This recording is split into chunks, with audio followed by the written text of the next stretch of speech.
Nos encontramos nuevamente aquí en Política y Producción, el programa de la UCIP, la Unión del Comercio, la Industria y la Producción de Mar del Plata. Una nueva semana con ustedes para compartir la realidad productiva de nuestra ciudad, nuestro partido y nuestra zona.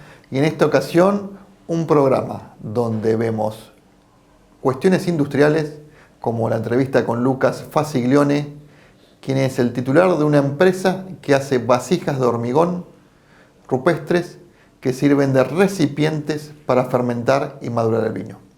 Y por otro lado, en el ámbito más comercial, la entrevista con Mariana Ravera, subdirectora regional de CASE, la Cámara Argentina de Comercio Electrónico, quien nos hablará sobre el aumento del comercio electrónico en el año 2025. Así como es un corte y enseguida compartimos con ustedes estas dos entrevistas.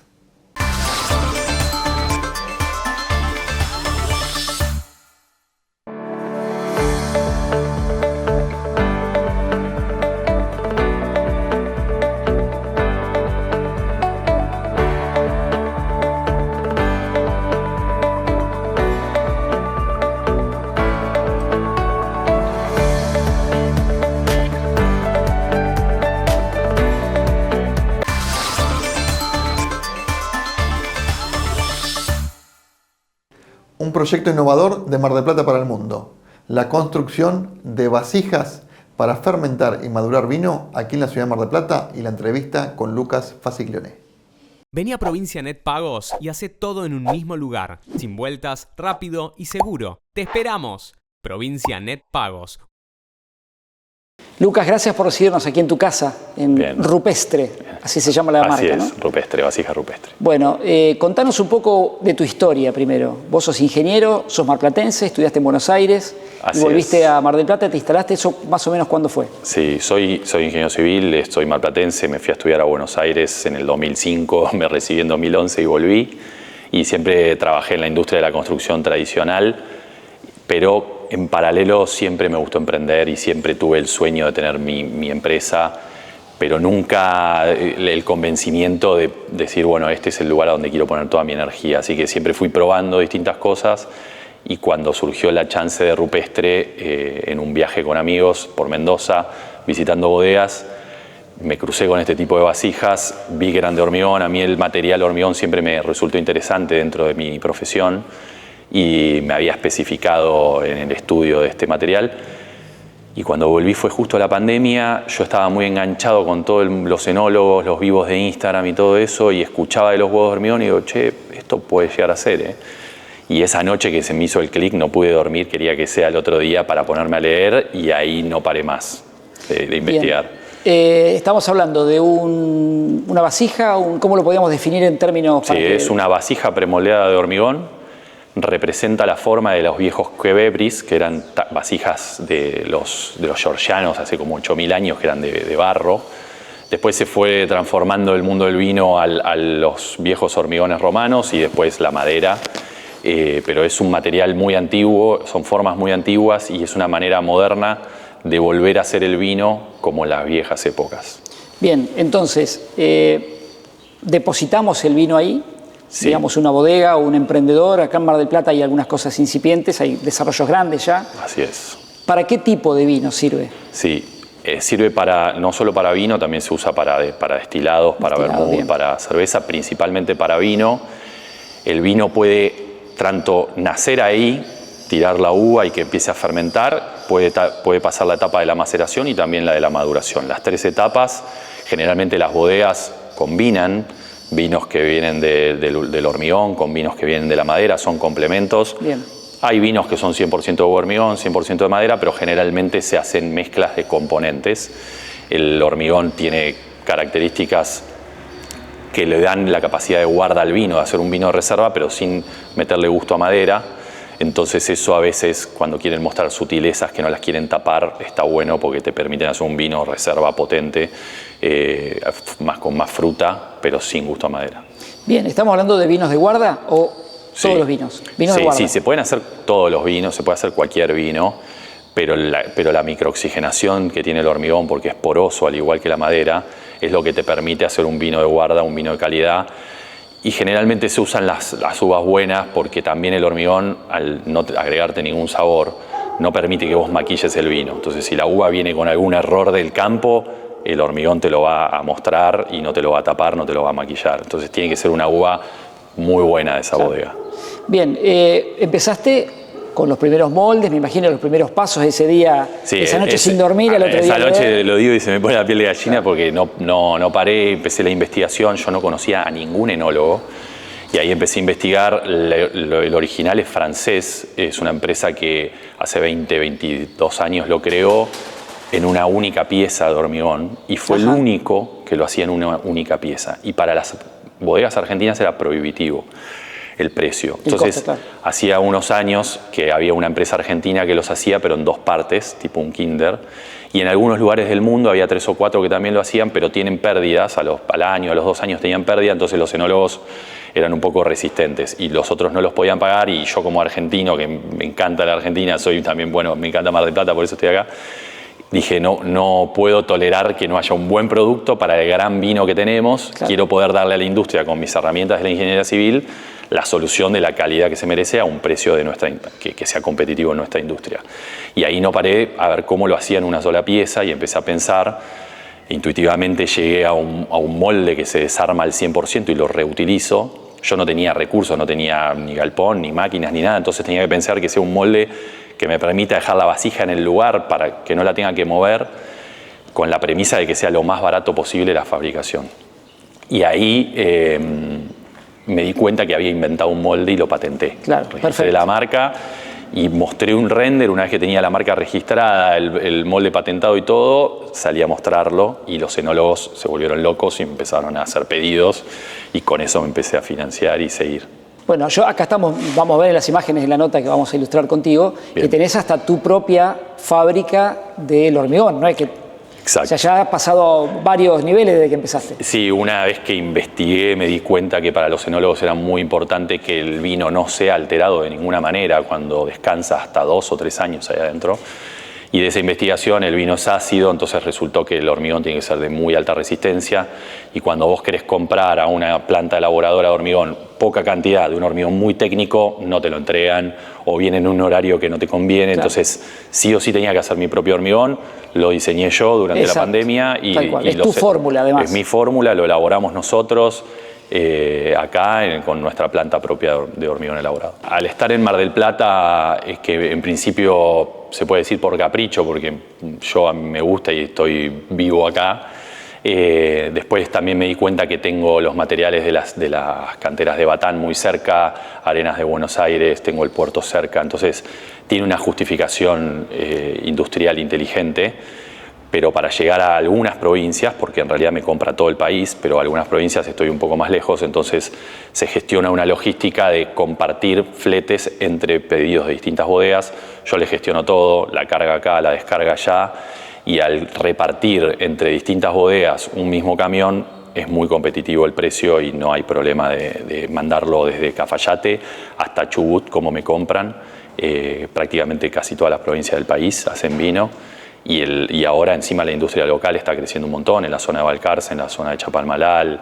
O sea que hay formas de trasladarlo a todo el país, pero también veíamos en un video que vos subías a las redes sociales de tu producto que también hay demanda en el exterior. ¿Cómo arreglás eso? ¿De dónde te han demandado y cómo lo has podido arreglar? Sí, bueno, acá en el interior es todo por camión y países limítrofes también. Se carga con un autoelevador normal, está pensada la vasija para poder moverla fácilmente, son pesadas pero está pensado, y después en bodega también se pueden mover con una zorra de mano, y para el exterior van en container, un container de los altos, de los high cube, entran hasta 7 de las vasijas grandes o combinación de más chicas. Y como es un producto que a través de esta patente es muy productivo fabricarlo y no hay en el mundo hechos en una sola pieza, hay demanda en distintos países vitivinícolas. En España estoy vendiendo, en Francia y en Italia me están consultando, en Australia me están consultando. Contame cómo fue esa primera venta al exterior que sacaste por el puerto de Mar del Plata, en estos contenedores que vos decís. Cuando te llegó el primer pedido, ¿cuál es la sensación? Para mí fue, ya patentar algo para mí fue muy emocionante, siempre quise inventar algo y después exportar y más a España, que yo siempre sentí que era como la revancha de Manuel Belgrano de que la colonia le puede vender una manufactura al rey cómo jugar eso en mi cabeza. Para mí siempre fue muy emocionante poder desde Argentina manufacturar algo y vendérselo a Europa. Fue una emoción, sigue siendo una emoción tremenda. Y me empezaban a caer los pedidos distintos en estos años que yo había empezado de distintos enólogos, porque se comunican mucho los enólogos del mundo, claro, entre los españoles, viajan. Entonces se habían enterado de mí y me consultaban y yo decía, che, mirá, todavía me queda grande exportar, ¿viste? No. Pero se empezó a pasar el tiempo y yo empecé a solucionar cosas, a aprender cosas y todo, y dije, ahora estoy listo. Y se llenó el container de pedidos de distintas bodegas de las mejores zonas de España. Y lo hicimos acá, pusimos la bandera, fuimos al puerto. Y tengo un amigo que trabaja en el puerto y tenemos un video con la lancha al lado del container saliendo al mar. Yo fui con la... Perdón, me emocioné. Pero fui con la camioneta a verlo salir del puerto de Mar del Plata.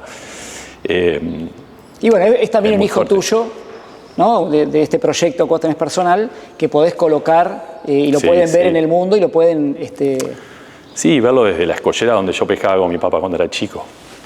O sea, todas esas cosas. Bueno, ¿cómo continúa este sueño? ¿Cómo continúa este proyecto? Bueno, lo que estamos trabajando mucho ahora es en desarrollar nuevos países, empezar a comunicar. Para exportar siempre, para exportar. Bien. El mercado argentino viene muy bien, está muy sólido, entonces el crecimiento ahora vamos a empezar con Chile, Paraguay también y Bolivia, y salir a buscar Canadá, Estados Unidos, Sudáfrica, incluso a través de franquicias de fábricas que se quieran poner en otros países, que se están dando las consultas y las estamos trabajando. ¿Y la postventa cómo hacemos? Si tenemos algún detalle que hay que pulir, alguna cosa que hay que mejorar cuando llega el... La postventa la manejamos, hay un manual de trabajos, de reparaciones, y yo a cada zona en la que llego encuentro una empresa local a la cual contratar para que desarrolle los trabajos que puedan llegar a surgir de postventa, no solo acá, sino en un país en el exterior, en donde tengo distribuidores y ellos están encargados de encontrar esas empresas para hacer esas reparaciones que siempre se hacen bajo nuestro costo en garantía. Claro. ¿Vida útil de la vasija? La vida útil es larga, puede llegar a durar 15 años sin tener que hacerle nada. Después, con el tiempo, el ácido del vino va corroyendo muy lentamente y empiezan a aparecer las piedras, hay rugosidades, es difícil limpiarlos, entonces ahí se epoxipan, se pintan con una pintura epoxi. Y ahí ya es infinito, pierde características, pierde la microoxigenación, pierde el contacto con la piedra y que le da mineralidad al vino, pero te sigue sirviendo para un envase para usarlo en otros tipos de vinos o otros momentos del vino. Bien, Lucas, gracias por estos minutos, felicitaciones por el producto, el orgullo marplatense. Bien, gracias por mostrarlo.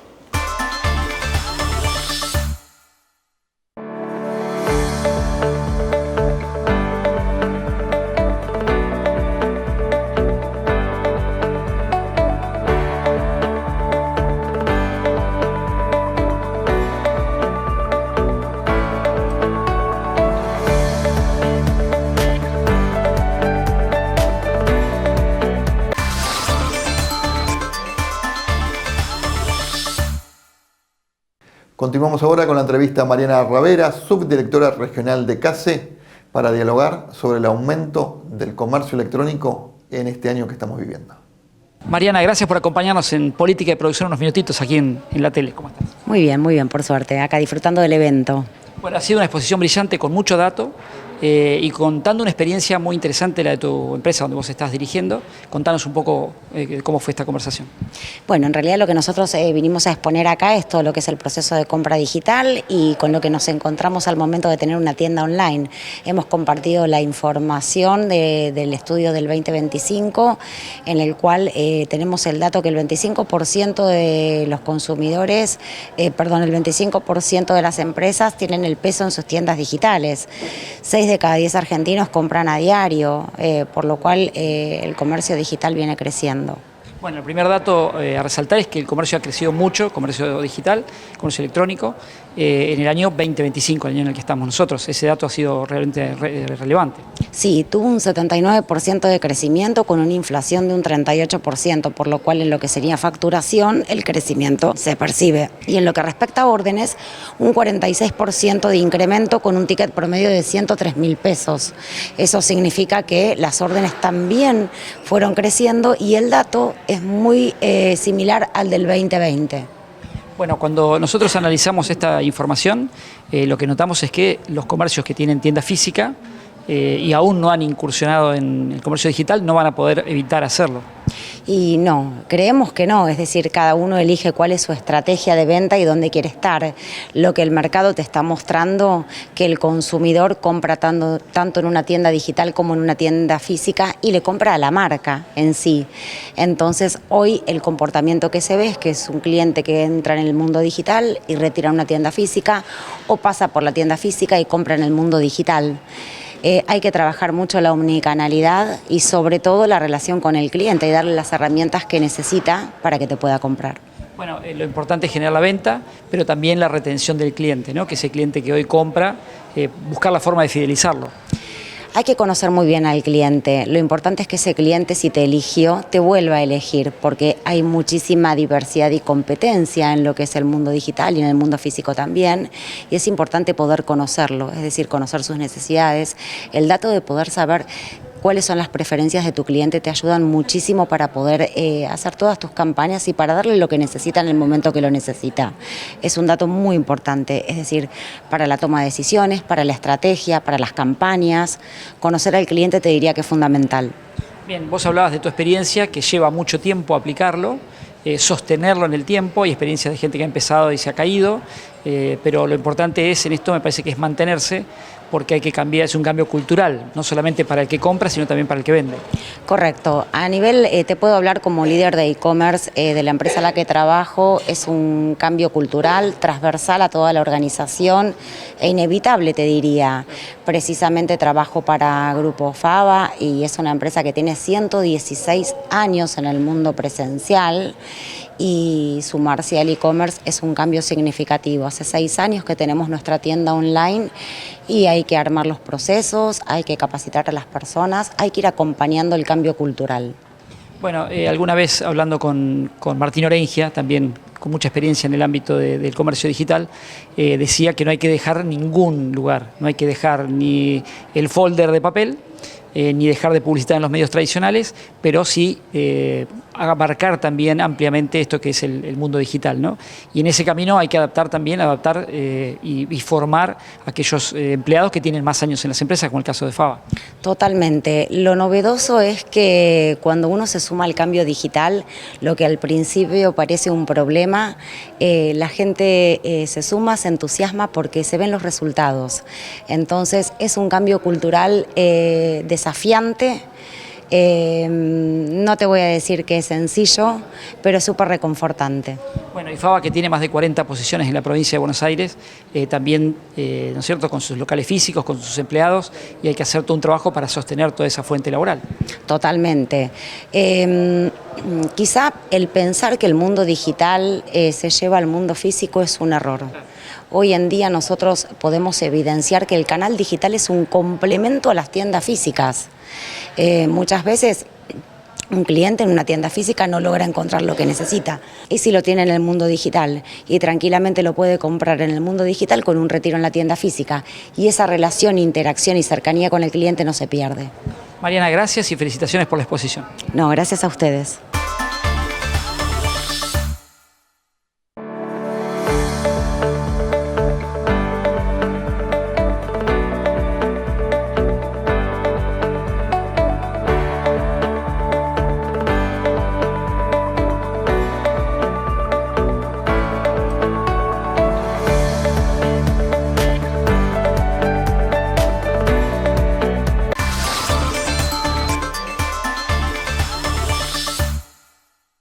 Llegamos al cierre de este programa a una semana de la elección, una elección de medio término, pero que se está viviendo como trascendental aquí en nuestro país, donde se encuentra de alguna manera la validación de un rumbo político y económico, o la no validación por medio del voto popular, más allá de los resultados y cómo presenten los resultados cada uno de los partidos o de los principales actores. Unas semanas convulsionadas, también no solo desde lo político de un proceso electoral, sino también desde lo económico y desde lo financiero, fundamentalmente con la intervención del Tesoro de Estados Unidos en el mercado de cambios, comprando pesos, vendiendo dólares, y donde día a día se van viendo cómo cambian las diferentes variables. Esperemos que luego de las próximas elecciones empecemos a transitar un camino de más normalidad, de mayor estabilidad y de mayor previsibilidad, que es lo que hoy están necesitando muchas empresas, estamos necesitando los argentinos en general, pero los empresarios en particular, para poder planificar nuestros negocios. Y hablando de empresarios, veíamos esta entrevista con Luca Fasiglione, un joven ingeniero que se ha instalado aquí en la ciudad de Mar del Plata con este proyecto innovador, esta empresa rupestre que hace vasijas de hormigón, recipientes ovoides de concreto para fermentar y madurar vino. Un sistema que hoy se empieza a utilizar nuevamente en muchas bodegas del mundo a partir de empezar a copiar la forma de producción de vino o de volver a utilizar formas de producción de vino de hace varios milenios atrás y que ha generado un impacto positivo también en el marketing y en los diferentes tipos de productos que ofrece la industria vitivinícola. Un proyecto que agrega valor desde aquí, desde la ciudad de Mar del Plata, no solo que se venden las vasijas, sino que está pensado para agregar valor a los cultivos de nuestro país, a las economías regionales que tienen a la uva y el vino como principales fuentes de ingreso, y que esto ayuda a agregar valor y valor argentino. Más allá de también ser un proyecto que permite la exportación y permite la generación de divisas desde la mentalidad de un joven que estudió ingeniería en nuestro país, que se instaló aquí en la ciudad de Mar del Plata y que hoy está fabricando este proyecto, digamos innovador ahora, pero que se utilizaba hace unos milenios atrás, pero para empezar a fabricar este proyecto de vasijas ovoides con una tecnología muy particular y muy de esta época. También hemos visto esta característica, cómo ha crecido nuevamente el comercio electrónico, que había pegado un gran salto durante la pandemia, luego se había estabilizado un poco y hoy vuelve a los niveles de pandemia, donde cada vez más los argentinos estamos utilizando el comercio electrónico, si bien no se llega a equiparar y falta muchísimo para que se equipare con el comercio tradicional, el comercio presencial, pero cómo sigue avanzando el comercio electrónico y cómo empiezan a convivir el comercio físico con el electrónico. Hace 10 años atrás pensábamos que el comercio electrónico era totalmente antagónico al comercio físico, al comercio presencial. Luego empezamos a hablar de omnicanalidad y hoy vemos esta convivencia y cómo se entrelazan los dos tipos de comercio. Así que queríamos transmitir estos datos que se compartieron aquí en la ciudad de Mar del Plata en el e-commerce Go, celebrado la semana anterior aquí en la ciudad de Mar del Plata, impulsada por CASE para poder hacer más masiva la difusión de estos datos. Esto ha sido todo por hoy. Nos encontramos nuevamente la semana próxima aquí en Política y Producción, el programa de la UCIP, la Unión del Comercio, la Industria y la Producción de Mar del Plata. Que tengan una buena semana.